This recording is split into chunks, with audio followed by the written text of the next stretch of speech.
Assalamualaikum warahmatullahi wabarakatuh. Selamat pagi untuk kita semua. Waalaikumsalam warahmatullahi wabarakatuh. Selamat pagi, Pak. Pagi kembali.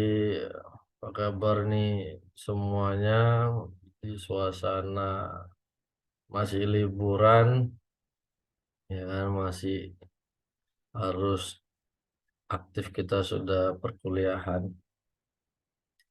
Sebelumnya, mohon maaf lahir dan batin dalam menyambut Idul Fitri 1444 Hijriah.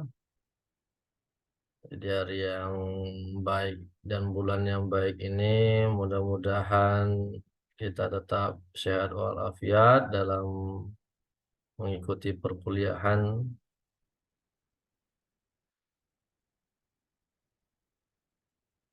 Ini posisinya masih di kampung atau ada yang sudah di Medan? Masih pulang kampung semua ini? Di rumah, Pak. Iya. Medan, Pak. Oh, udah ada yang di Medan berarti di kampung karena memang beberapa instansi ya kalau dia PNS sudah masuk pada hari ini.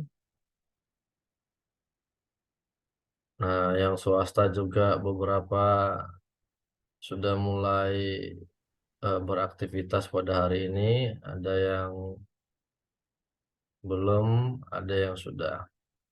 Bagi yang lagi sedang bekerja, seperti siapa ini tadi, si Ikhlas, selamat bekerja di hari pertama setelah masa liburan dari tanggal 19. Dan bagi yang belum bekerja, mudah-mudahan bisa masuk semua. Soalnya hanya baru 12 orang yang masuk, ya kan dari total hampir 30 siswa. Nah, jadi seharusnya ini kan kita hari ini adalah pertemuan keempat, namun pertemuan yang lalu perkuliahan diliburkan, ya kan? Nah, sehingga kapan ini untuk satu kali online-nya kita ganti untuk perkuliahannya.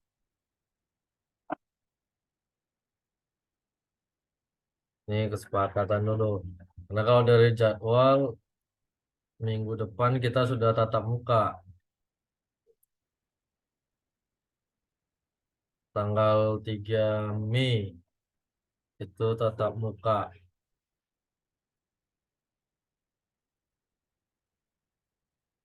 Nah, untuk tanggal pertemuan hari inilah pertemuan keempat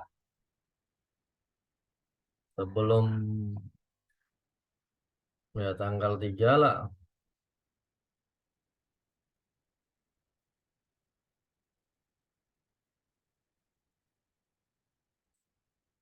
Atau minggu depannya lagi setelah tanggal 3 saja kita tatap muka. Setelah tatap muka. Karena saya juga nggak tahu juga ini kan karena apakah bisa masih online minggu depan atau tidak karena kan kalau sesuai dengan tanggalnya tanggal 3 bulan Mei sudah tatap muka. Nah, jadi kalau yang online itu bisa kapan saja, ya kan? Apakah nantinya di akhir atau bagaimana? Karena di sini kalau pengajuan yang online tidak tersedia jam ganti katanya. Artinya memang bisa disesuaikan kapan saja. Tapi kalau dia eh,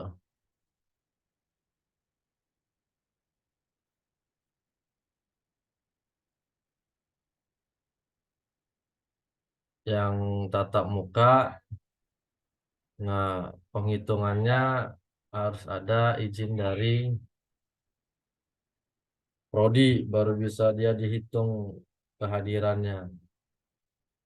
Gitu kalau untuk tatap muka.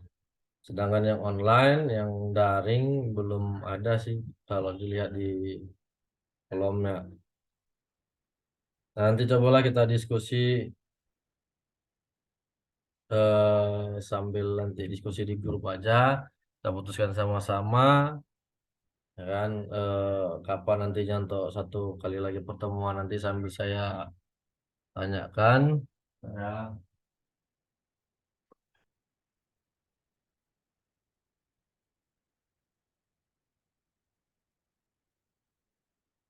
Saya coba tanyakan nanti ke biro. Karena kalau dari pengumumannya sih disesuaikan dengan mahasiswa dan dosennya. Pelaksanaan perkuliahan pengganti dilaksanakan oleh masing-masing dosen untuk memenuhi jumlah pertemuan perkuliahan. Baik, jadi masih suasana Lebaran, ya kan, yang masih banyak ini makanannya silakan dikeluarkan, ya kan, nantilah dibawa ke kampus saja pada saat tatap muka, kan masih suasana eh, Syawal, ya kan. Nah, kalau di sini nanti makan sendiri-sendiri. Nah, walaupun jumlah yang hadir sangat sedikit, tidak ada masalah. Nah, kesediaan hadir ini juga sudah menunjukkan kepedulian, kan? Walaupun masih banyak yang mau dikunjungi, harus bisa dibagi waktu, ya kan? Karena saya selepas ini juga masih ada acara lagi. Baik, kita lanjutkan untuk perkuliahan kita. Pada minggu lalu kita berbicara mengenai hukum dan bisnis. Pada hari ini kita akan berbicara hukum dan ekonomi. Nah, hampir sama ya kan pada pertemuan yang lalu. Yang kalau definisi hukum tidak usah kita bahas lagi, karena pada pertemuan sebelumnya sudah kita bahas apa itu hukum, baik dari pengertian klasik maupun secara modern. Nah,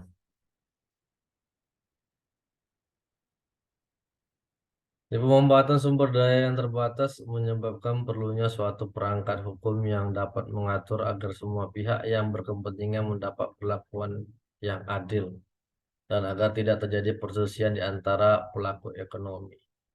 Dan bersama seperti pada pertemuan sebelumnya, ya kan, bisnis yaitu kegiatan yang dilakukan antara individu dengan individu yang berkaitan dengan apakah itu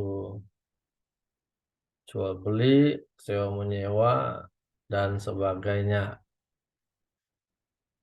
Nah, baik di dalam bisnis maupun ekonomi, maka hukum sangat mengatur, berperan untuk sebagai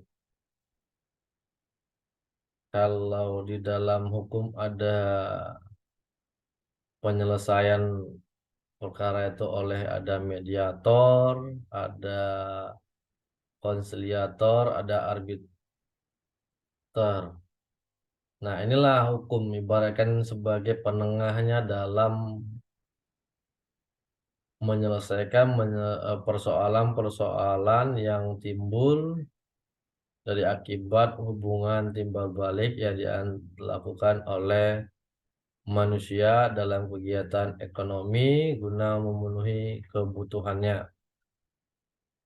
Nah, di mana manusia merupakan makhluk sosial yang tidak bisa hidup sendiri. Oleh karena itu, manusia melakukan interaksi dengan manusia lainnya. Interaksi ini sering kali tidak berjalan dengan baik karena adanya benturan kepentingan di antara manusia yang berinteraksi.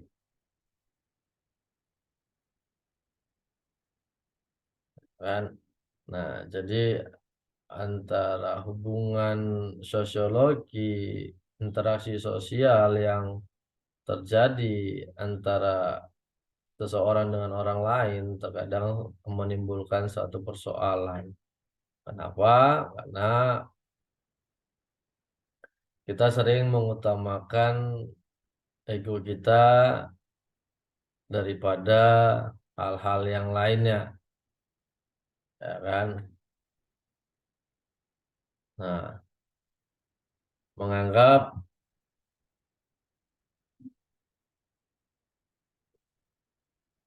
apa yang kita lakukan adalah yang benar. Nah, oleh karena itu, agar kegiatan ekonomi sebagai tidak terjadi perselisihan, maka harus ada kesepakatan bersama di antara para pihak. Nah, kalau kita lihat hal ini berkaitan dengan perjanjian, syarat sah suatu perjanjian, di mana salah satu syarat perjanjian yang paling utama di dalam pasal 1320 BW adalah sepakat. Karena dengan kata sepakat berarti para pihak yang melakukan kegiatan atau perbuatan hukum tersebut sudah mengetahui apa yang menjadi haknya dan apa yang menjadi kewajibannya. Dan sudah pasti akan menghindari, meminimalisir timbulnya satu perselisihan. Nah, makanya sebelum melakukan kegiatan ekonomi ataupun bisnis harus ada kata sepakat. Nah, bagaimana mengenai produknya, bagaimana tata cara jualnya, bagaimana kualitasnya, misalnya seperti itu. Nah, kegiatan ekonomi sebagai salah satu kegiatan sosial manusia juga perlu diatur dalam hukum agar sumber daya ekonomi, pemanfaatan dan kegiatannya dapat berjalan dengan baik dengan mempertimbangkan sisi keadilan bagi para pelaku ekonomi. Peran hukum sangat penting di dalam aspek kehidupan, baik di dalam aspek kehidupan. Selain itu, peranan hukum juga harus dapat terukur sehingga tidak mematikan daya kreasi manusia yang menjadi daya dorong utama dalam pembangunan ekonomi. Nah, artinya ini adalah bahwa hukum sebagai panglima tertinggi juga tidak bisa membatasi ruang gerak daripada kebutuhan manusia. Di dalam ilmu eh, apa ya, sosial budaya, setiap individu memiliki tingkatan kebutuhan yang harus dia penuhi, setiap individu untuk mencapai apa tadi? Ya kan tadi kreasi manusia ataupun dalam mendorong pembangunan ekonomi.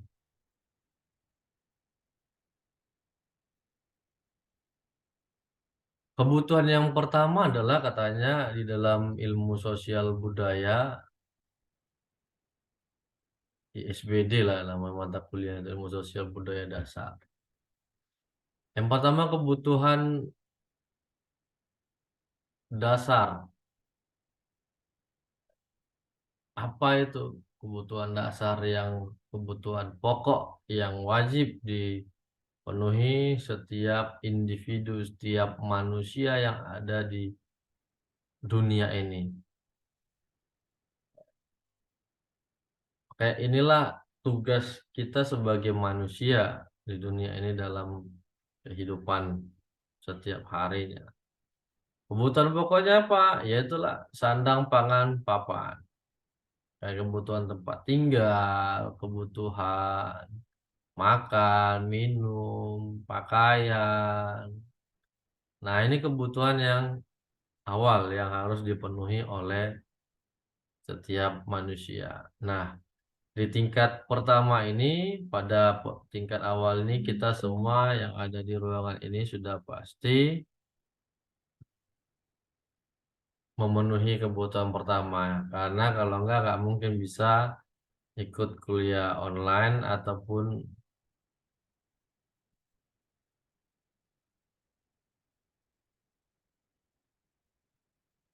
bisa sehat, ya kan, dalam menghadiri perkuliahan online.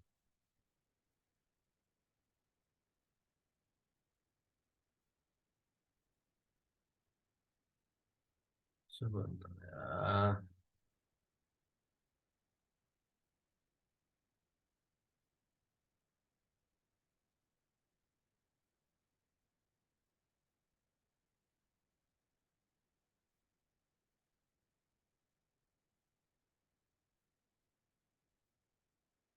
Mohon maaf, jaringan saya tiba-tiba terputus nih.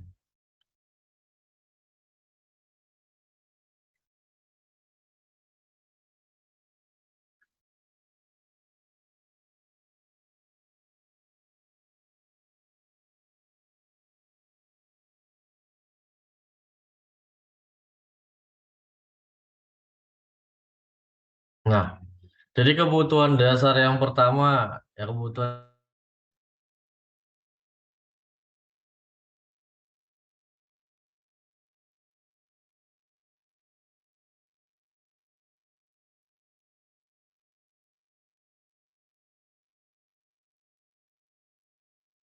baik, mohon maaf kembali lagi untuk jaringannya agak kurang bagus sepertinya hari ini.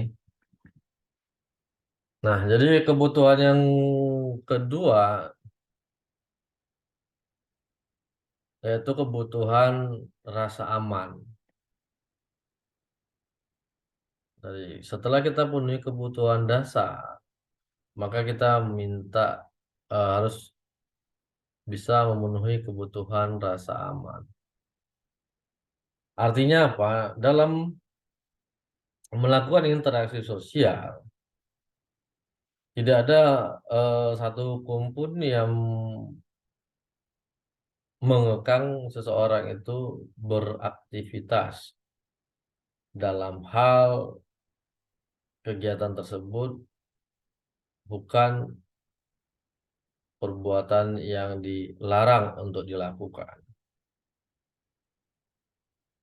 Nah, kebutuhan rasa aman juga ini ya bagaimana dalam beraktivitas tadi tidak ada rasa khawatir, tidak ada rasa cemas ataupun was-was dari diri kita, ya kan, ketika melakukan aktivitas seperti dari ancaman perang, kriminalisasi,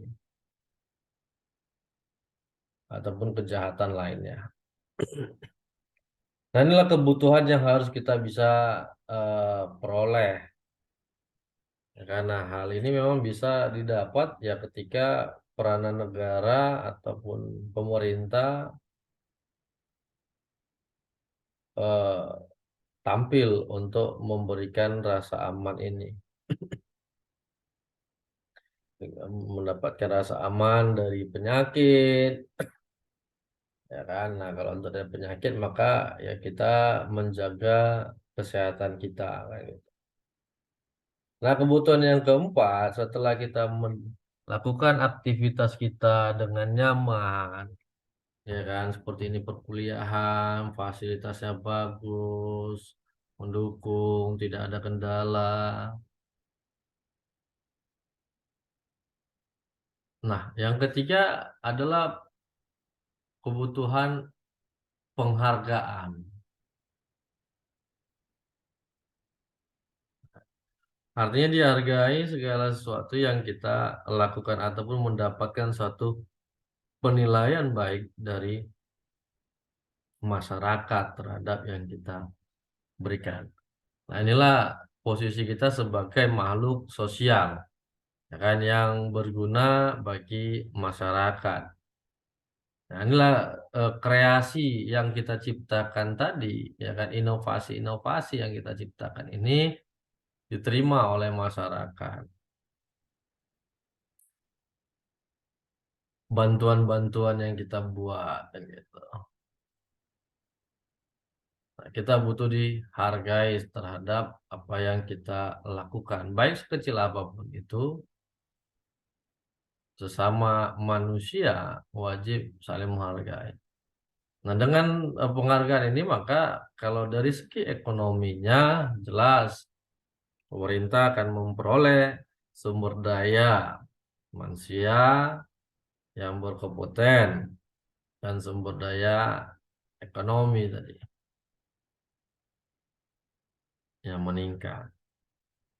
Nah, setelah ada penghargaan maka kebutuhan pokok yang paling utama, yang paling tinggi posisinya adalah aktualisasi diri. Setelah apapun yang kita kerjakan yang baik itu mendapatkan respon, mendapatkan eh, kebaikan untuk orang lain, maka kita dengan mudah untuk mengimplementasikan, mengeluarkan, apalagi melahirkan beberapa ilmu, melahirkan kreativitas ataupun inovasi-inovasi. Inilah yang dapat mendorong pembangunan ekonomi. Nah, seperti di negara-negara maju, ketika seseorang mau melakukan satu penelitian, maka negara memberikan fasilitasnya penuh, tidak ada persulit untuk penelitian. Jadi beragam penelitian ini tidak dilakukan, tidak audit, ya kan? Nah, beda di negara kita. Ketika dosen yang melakukan penelitian dikasih dana, kemudian uang itu kemana saja harus dirincikan. 1 rupiah pun harus ada buktinya. Kalau tidak ada buktinya, maka siap-siap dipanggil inspektorat, siap-siap dipanggil kepolisian atau kejaksaan.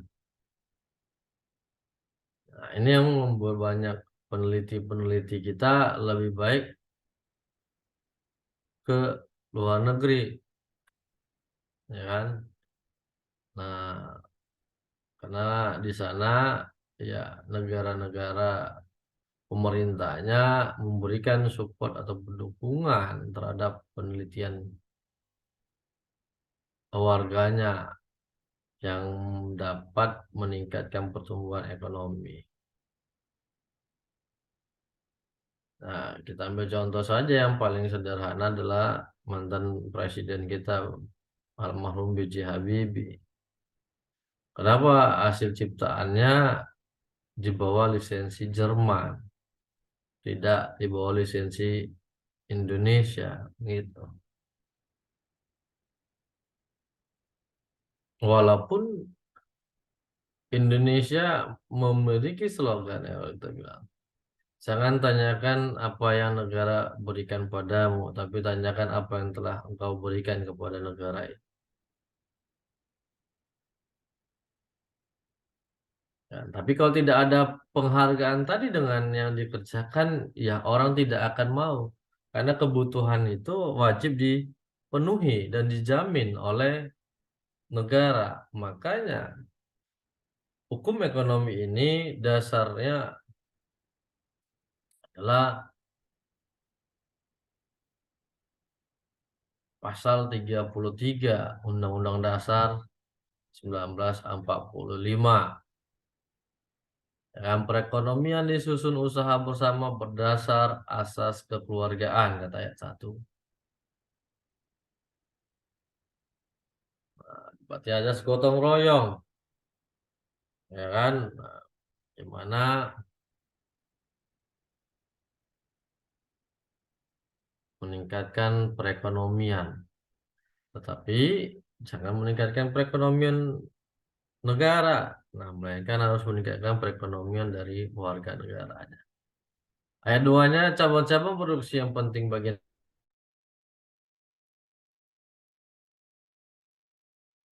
Aduh, ini hilang-hilang lagi dia. Sebentar ya, saya coba dulu pakai. Karena pakai WiFi Telkom kok kurang apa dia.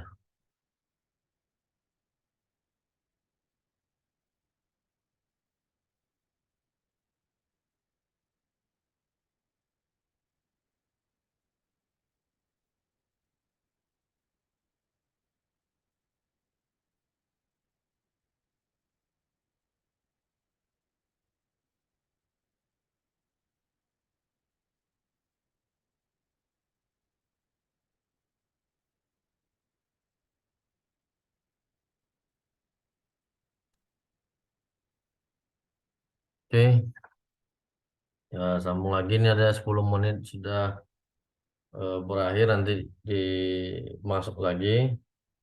Nah, jadi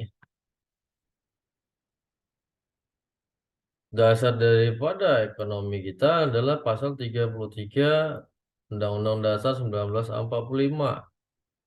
Ya, karena ya keduanya cabang-cabang produksi yang penting bagi negara dan menguasai hajat hidup orang banyak dikuasai oleh negara. Nah, bagaimana negara dapat mengeksploitasi sumber daya alam yang ada ketika tidak ada tenaga-tenaga ahlinya, ya kan? Nah, oleh karena itu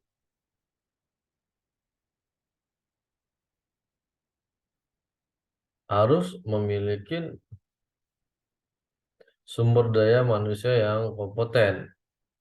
Kenapa? Karena sesuai dengan pasal 3, bumi dan air dan kekayaan alam yang terkandung di dalamnya dikuasai oleh negara dan dipergunakan untuk sebesar-besarnya kemakmuran rakyat. Nah, jadi setelah dikelola pemerintah, kemudian dikembalikan lagi kepada masyarakat. Itu wujud sebenarnya daripada hukum ekonomi. Nah, bagaimana negara kita bisa maju, kemudian rakyatnya juga bisa menjadi masyarakat yang madani. Jadi implementasi kita dalam memenuhi kebutuhan pokok tersebut, dia disebut dengan piramida kebutuhan. Nah, piramida kebutuhan tadi. Nah, yang paling atas itu aktualisasi diri, yang di bawahnya penghargaan. Di bawahnya lagi ada rasa aman. Yang paling bawah adalah kebutuhan dasar atau pokok gitu. Nah, perekonomian nasional diselenggarakan berdasarkan demokrasi ekonomi dengan prinsip kebersamaan, efisiensi, keberkeadilan berkelanjutan, berwawasan lingkungan, kemandirian, serta dengan menjaga keseimbangan kemajuan dan kesatuan ekonomi nasional. Nah, inilah menunjukkan bahwa tanpa adanya ya, interaksi yang dilakukan oleh masyarakat, maka pembangunan ekonomi sesuai dengan pasal 33 Undang-Undang Dasar itu tidak akan terlaksana.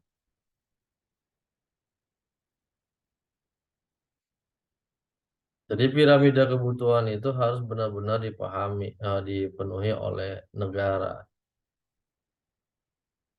Bagaimana kita mendapatkan tempat tinggal dengan bekerja, kan gitu. Nah, bagaimana kita nyaman bekerja ketika tidak ada ancaman di luar? Nah, sekarang ini kan kita khawatir, ya, ketika keluar rumah tengah malam, takut tindak kejahatan, kan itu. Nah, Tapi kalau ada perlindungan seluruhnya oleh negara, maka ya, pembangunan ekonomi bisa terlaksana dengan baik. Nah, apa itu ekonomi? Nah, ternyata ekonomi berasal dari bahasa Latin dan Yunani. Dalam bahasa Latin dia disebut dengan oikos, berarti keluarga atau rumah tangga, dan nomos, peraturan. Secara garis besar, ekonomi diartikan sebagai aturan rumah tangga atau manajemen rumah tangga. Nah, sedangkan dalam bahasa Latin, ekonomi diartikan sebagai oikonomia yang mengandung pengertian pengaturan rumah tangga. Rumah tangga di sini mungkin kecil seperti sebuah keluarga, dan juga besar seperti negara. Pengaturan demikian bertujuan untuk mencapai kemakmuran. Jadi ekonomi dapat diartikan sebagai upaya orang per orang untuk memenuhi kebutuhannya yang meliputi kebutuhan primer, sekunder, dan tersier. Nah, sinkron tadi kan dengan pasal 33 dan kemudian dengan piramida kebutuhan. Nah, baru bisa menghasilkan kegiatan ekonomi tadi. Nah, bagaimana manusia bisa memenuhi kebutuhan primer, sekunder, dan tersiernya? Maka harus ada apa namanya security, harus ada pengawas, harus ada pelindung supaya kebutuhan primer, sekunder, dan tersier ini bisa dipenuhi seluruhnya, ya kan? Piramida kebutuhannya tadi. Inilah tampillah hukum itu di dalam kegiatan ekonomi.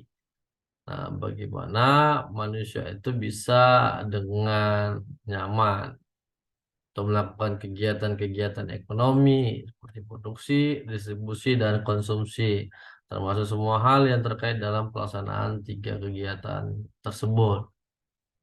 Peraturan melalui ekonomi secara mandiri terbatas pada usaha-usaha manusia untuk mencapai kemakmuran dengan menggunakan sumber daya ekonomi yang tersedia secara lebih efisien dan produktif. Jadi belum berorientasi pada pencapaian keadilan dan kepastian hukum dalam penggunaan sumber daya ekonomi tersebut yang dapat dilakukan melalui hukum. Nah, jadi bagaimana cara kita bisa bertahan hidup? Inilah dia kalau untuk ekonomi nih, ya kan, kebutuhan yang pokok dan untuk mensejahterakan diri. Tapi dalam melakukan hal tersebut, apakah bisa sesuai dengan keinginan kita? Inilah dia menjadi jawabannya. Dan menurut Rahman Sumitro, ya kan, hukum ekonomi, ya kan, keseluruhan norma yang dibuat oleh pemerintah atau penguasa sebagai suatu personifikasi dari masyarakat yang mengatur kehidupan ekonomi di mana saling berhadapan kepentingan masyarakat. Jadi untuk melindungi, mengawasi kegiatan ekonomi, baik produksi, distribusi, dan konsumsi yang dilakukan oleh manusia ataupun masyarakat, maka harus ada hukum yang mengaturnya, yaitu hukum ekonomi. Kan Rahmat Sumitro tadi mengatakan bahwa hukum ekonomi norma untuk mengatur kehidupan ekonomi yang saling berhadapan kepentingan manusia. Seperti tadi yang saya katakan bahwa setiap individu, setiap manusia dalam berinteraksi untuk kegiatan ekonomi pasti ada tujuan masing-masing. Nah, yang satu ingin mendapatkan keuntungan yang besar dari segi eh, penjualnya, yang satu dari segi pembeli ingin mendapatkan harga yang serendah-rendahnya, kan gitu. Nah, ketika ada harga yang paling rendah, maka ini bisa mengakibatkan terjadinya monopoli perdagangan, kan gitu. Maka ini yang harus diatur oleh hukum bagaimana pasar tadi bisa seimbang gitu ya. Tidak merugikan banyak pihak. Kan. Oke, waktu tinggal 1 menit lagi untuk termin pertama ini. Jadi nanti silakan masuk kembali.